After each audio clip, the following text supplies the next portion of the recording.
नमस्कार, आप सबका मेरे YouTube चैनल एग्ज़ाम तक में स्वागत है।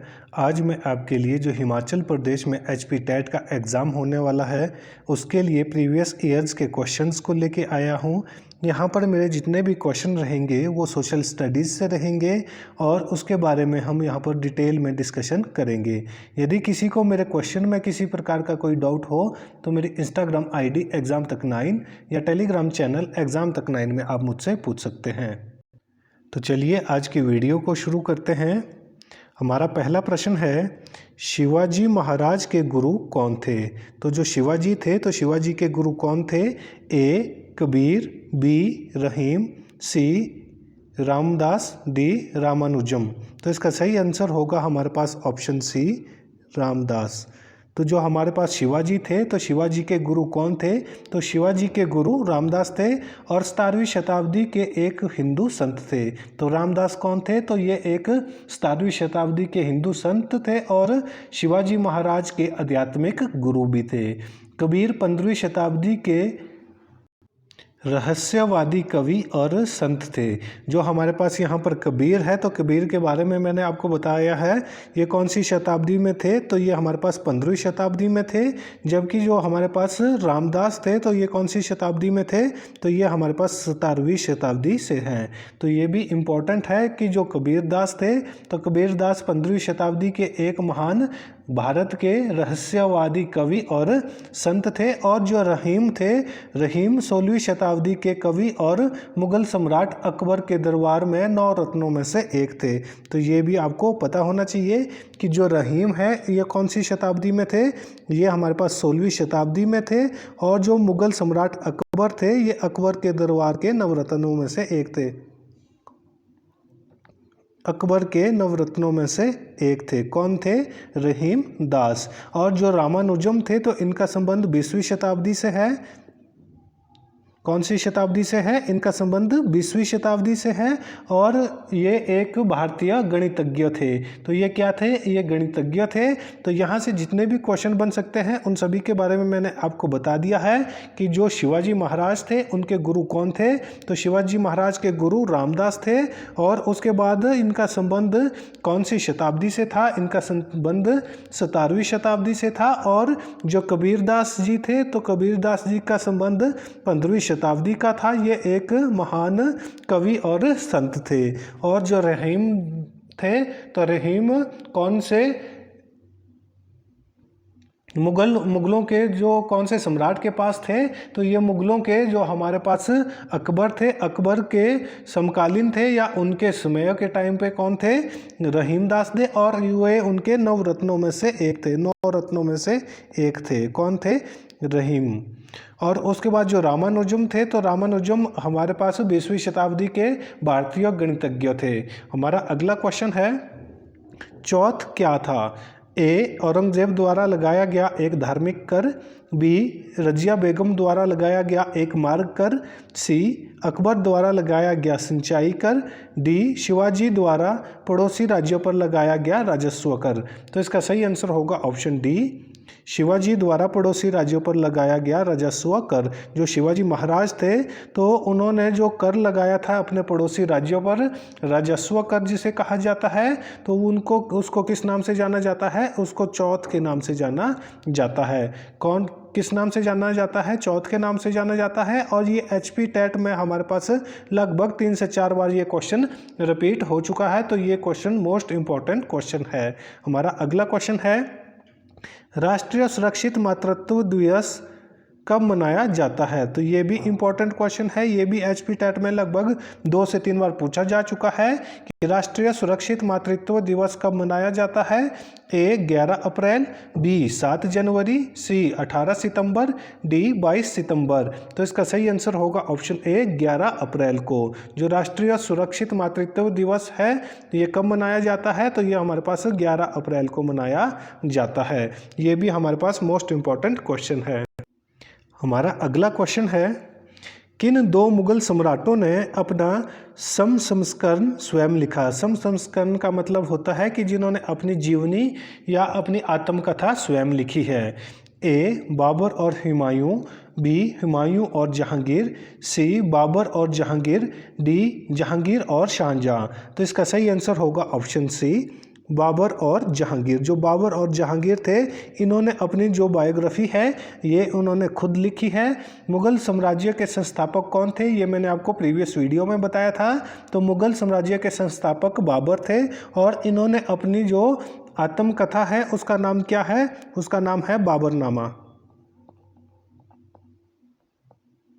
कौन सी पुस्तक इन्होंने लिखी है, बाबरनामा।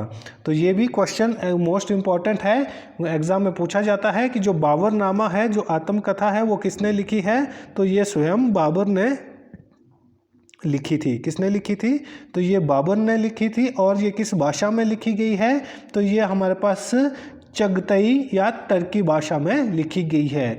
तो अकबर के पुत्र जहांगीर ने अपनी जो आत्मकथा है वो किस भाषा में लिखी है, तो इन्होंने अपनी जो आत्मकथा है वो फारसी भाषा में लिखी है। और इनकी जो हमारे पास आत्मकथा है, उसका नाम क्या है, उसका नाम है तुजुक ए जहांगीरी। तुजुक ए जहांगीरी।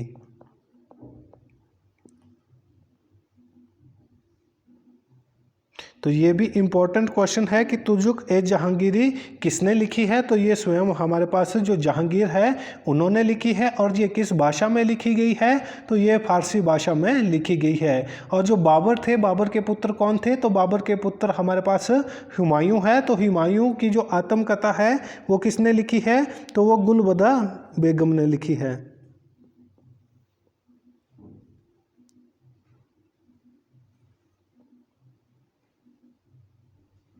गुलबदन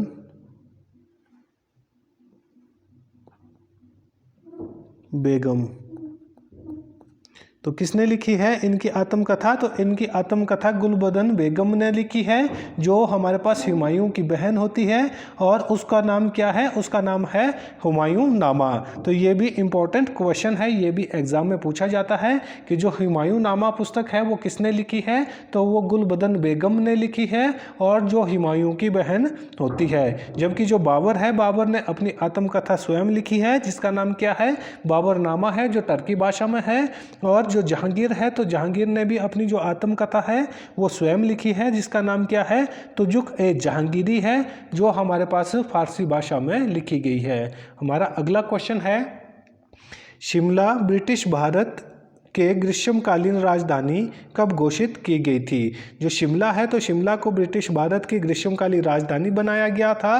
तो वो किस समय बनाया गया था, ए 1863, बी 1864, सी 1865, डी 1866। तो इसका सही आंसर होगा हमारे पास ऑप्शन बी 1864। जो शिमला है, शिमला को ब्रिटिश भारत की ग्रीष्मकालीन राजधानी कब बनाया गया था, 1864 में बनाया गया था। तो उस समय भारत के या ब्रिटिश भारत के वॉइस रॉय कौन थे, तो उस समय जो ब्रिटिश भारत के वॉइस रॉय थे वो थे जॉन लॉरेंस। John Lawrence. तो ये भी इम्पोर्टेंट क्वेश्चन है कि उसमें ब्रिटिश भारत के वॉइस रॉय कौन थे, तो उसमें ब्रिटिश भारत के वॉइस रॉय जॉन लॉरेंस थे।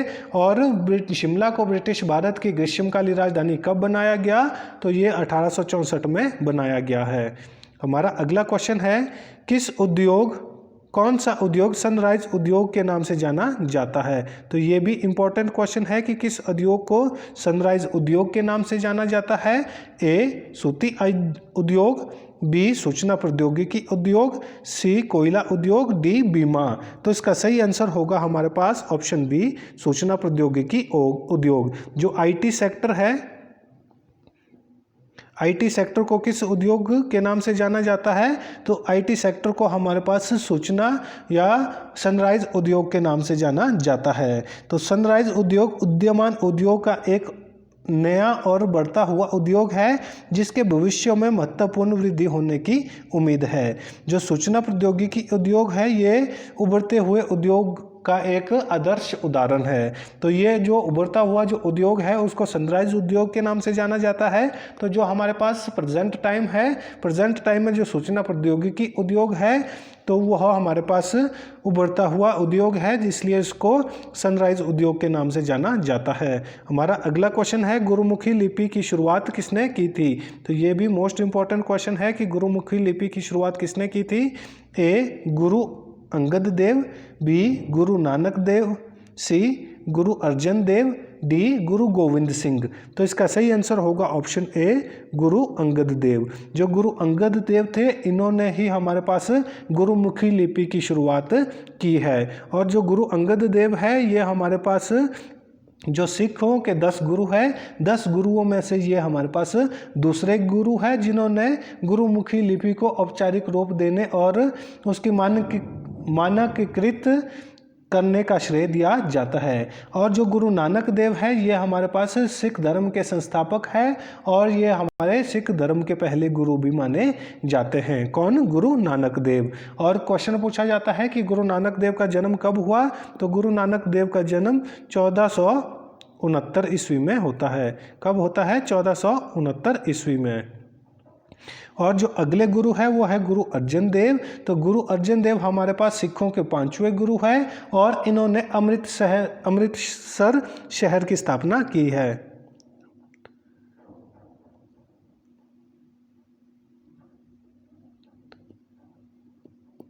अमृतसर, तो अमृतसर की स्थापना किसने की थी? तो अमृतसर की स्थापना हमारे पास गुरु अर्जन देव ने की है। और जो हमारे पास गुरु गोविंद सिंह थे इनके बारे में भी मैं आपको बता देता हूं। तो गुरु गोविंद सिंह सिखों के अंतिम और 10वें गुरु माने जाते हैं। कौन? गुरु गोविंद सिंह 10वें और अंतिम गुरु माने जाते हैं। और गुरु गोविंद सिंह ने खालसा पंथ की स्थापना की थी। किसने की थी खालसा पंथ की स्थापना? ये क्वेश्चन भी एग्जाम में पूछा जाता है। तो खालसा पंथ की स्थापना हमारे पास गुरु गोविंद सिंह ने की थी। हमारा अगला क्वेश्चन है पंचवर्षीय योजना का विचार किस देश से लिया गया था? ये भी मोस्ट इंपॉर्टेंट क्वेश्चन है कि पंचवर्षीय जो योजनाएं हैं उसका विचार कहाँ से लिया गया था। ए सोवियत संघ, बी फ्रांस, सी ब्रिटेन, डी उपरोक्त में से कोई नहीं। तो इसका सही आंसर होगा ऑप्शन ए सोवियत संघ। जो हमारे पास पंचवर्षीय योजनाएं हैं उसका जो आइडिया है या जो विचार है वो कहाँ से लिया गया था? तो वो सोवियत संघ से लिया गया था। सोवियत संघ में पहली बार जो पंचवर्षीय योजनाएं हैं वो कब शुरू की गई थी? वह 1928 में शुरू की गई थी। कब शुरू की गई थी? 1928 में शुरू की गई थी। तो ये भी इम्पॉर्टेंट है। और भारत ने जो हमारे पास पंचवर्षीय योजनाएं हैं वो कहाँ से ली है? तो वो हमारे पास सोवियत संघ या रशिया से ली हुई है। और भारत ने इसको कब शुरू किया था पंचवर्षीय योजना को? पहली पंचवर्षीय योजना 1951-52 में शुरू की गई है। हमारा अगला क्वेश्चन है जब भारत का संविधान लागू किया गया था तो उस संविधान के मूल संस्करण में मतदान करने की न्यूनतम आयु क्या थी? ए 18 वर्ष, बी 19 वर्ष, सी 21 वर्ष, डी 25 वर्ष। तो इसका सही आंसर होगा ऑप्शन सी 21 वर्ष। जिसमें भारत का संविधान कब लागू किया गया था? 26 जनवरी 1950 को भारतीय संविधान लागू किया गया था।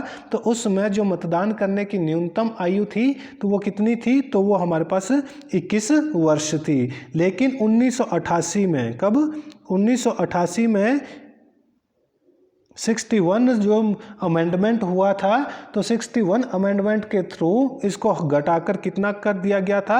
18 वर्ष कर दिया गया है, जो प्रेजेंट टाइम में भी हमारे पास अवेलेबल है। तो आपको सबसे पहले पता होना चाहिए कि जिस समय भारत का संविधान लागू किया गया था तो वो कब किया गया था? भारत का संविधान हमारे पास 26 जनवरी 1950 को लागू किया गया था। तो उस समय मतदान करने की आयु कितनी होती थी? तो उस समय हमारे पास जो मतदान था, मतदान करने की आयु 21 वर्ष थी। लेकिन 1988 में 61 अमेंडमेंट के थ्रू इसको घटाकर कितना कर दिया गया? तो इसको 18 वर्ष कर दिया गया है। हमारा अगला क्वेश्चन है कौन सा गवर्नर जनरल स्वयं को बंगाल का टाइगर कहता था? ये भी इंपॉर्टेंट क्वेश्चन है, ये भी बहुत बार एग्जाम में पूछा जा चुका है। तो कौन सा जो गवर्नर जनरल था जिसने स्वयं को बंगाल टाइगर कहा था? A Lord Clive, B Lord Wellesley, C Warren Hastings, D Lord Cornwallis. तो इसका सही आंसर होगा हमारे पास ऑप्शन बी लॉर्ड वेल्लेसली। जो लॉर्ड वेल्लेसली थे इन्होंने स्वयं को बंगाल टाइगर कहा है। और जो लॉर्ड वेल्लेसली है इनका टाइम क्या था, टाइम पीरियड क्या है? तो इनका टाइम पीरियड 1798 से लेकर 1805 तक है। कब से कब तक इनका टाइम पीरियड है? 1798 से लेकर 1805 तक इनका टाइम पीरियड था कि तब तक ये भारत के गवर्नर जनरल रहे हैं। और ये अपनी आक्रामक और विस्तारवादी नीतियों और भारत के ब्रिटिश प्रभुत्व को स्थापित करने की महत्वाकांक्षा के लिए जाने जाते थे। और इनके मजबूत और दृढ़ दृष्टिकोण के कारण इन्होंने स्वयं को क्या नाम दिया था? बंगाल टाइगर का नाम दिया था। हमारा अगला क्वेश्चन है 1857 की क्रांति के समय यूनाइटेड किंगडम के प्रधानमंत्री कौन थे? तो ये भी इंपॉर्टेंट क्वेश्चन है। ए ग्लैडस्टोन, बी विंस्टन चर्चिल, सी Lord Palmerston, D Benjamin Disraeli. तो इसका सही आंसर होगा हमारे पास ऑप्शन सी लॉर्ड पामस्टन। जो लॉर्ड पामस्टन है 1857 की क्रांति के समय ये हमारे पास यूनाइटेड किंगडम के प्रधानमंत्री होते हैं। तो ये क्वेश्चन यहाँ से और बता देता हूँ कि जिस समय भारत में 1857 की क्रांति हुई थी तो भारत में उस समय पर क्या होता था? गवर्नर जनरल होता था। तो उस समय गवर्नर जनरल कौन थे? Lord Canning. कौन थे? Lord Canning. और वो भारत के अंतिम गवर्नर जनरल थे। और उसके बाद जब हमारे पास जो 1857 की क्रांति होती है उसके बाद गवर्नर जनरल का स्थान बदलकर वायसरॉय के रूप में कर दिया जाता है। और लॉर्ड कैनिंग भारत के प्रथम वायसरॉय भी थे। हमारा अगला क्वेश्चन है फ्रीडम फॉर फियर किताब के लेखक कौन है? ए Nelson Mandela, B Sardar Patel, सी आंग सान सूकी, सी बाल गंगाधर तिलक। तो इसका सही आंसर होगा ऑप्शन सी आंग सान सूकी। जो आंग सान सूकी है ये कहाँ की है? तो ये हमारे पास बर्मा म्यांमार की हम इससे पहले प्रधानमंत्री हुआ करती थी। कौन? आंग सान सूकी। और इन्होंने ही किताब लिखी है फ्रीडम फॉर फियर। किसने लिखी है? आंग सान सूकी ने लिखी है। और ये एक बर्मी राजनेता थे और इन्हें नोबेल शांति पुरस्कार भी मिला हुआ है। और इन्होंने पुस्तक लिखी है फ्रीडम फॉर फियर। जबकि जो नेल्सन मंडेला थे ये कहाँ के थे? ये हमारे पास साउथ अफ्रीका के थे। और इन्होंने जो किताब लिखी है लॉन्ग वॉक टू फ्रीडम। तो ये क्वेश्चन भी आपको पता होना चाहिए। Long walk to freedom. तो ये हमारे पास जो किताब है लॉन्ग वॉक टू फ्रीडम, इसके लेखक कौन है, राइटर कौन है? तो वो हमारे पास नेल्सन मंडेला है। हमारा अगला क्वेश्चन है यदि भारत के राष्ट्रपति का पद खाली हो जाए और कोई उपराष्ट्रपति भी ना हो तो कार्यवाहक राष्ट्रपति कौन होगा? ए सर्वोच्च न्यायालय का मुख्य न्यायाधीश, बी लोकसभा का अध्यक्ष, सी प्रधानमंत्री, डी भारत का महान्यायवादी। तो इसका सही आंसर होगा हमारे पास ऑप्शन ए सर्वोच्च न्यायालय का मुख्य न्यायाधीश। यदि भारत का जो राष्ट्रपति है उसका पद खाली हो जाए और उपराष्ट्रपति भी ना हो तो उसके बाद भारत का कार्यवाहक राष्ट्रपति किसे नियुक्त किया जाएगा? तो भारत का कार्यकारी जो या कार्यवाहक राष्ट्रपति किसे नियुक्त किया जाएगा? तो वो सर्वोच्च न्यायालय के मुख्य न्यायाधीश को राष्ट्रपति का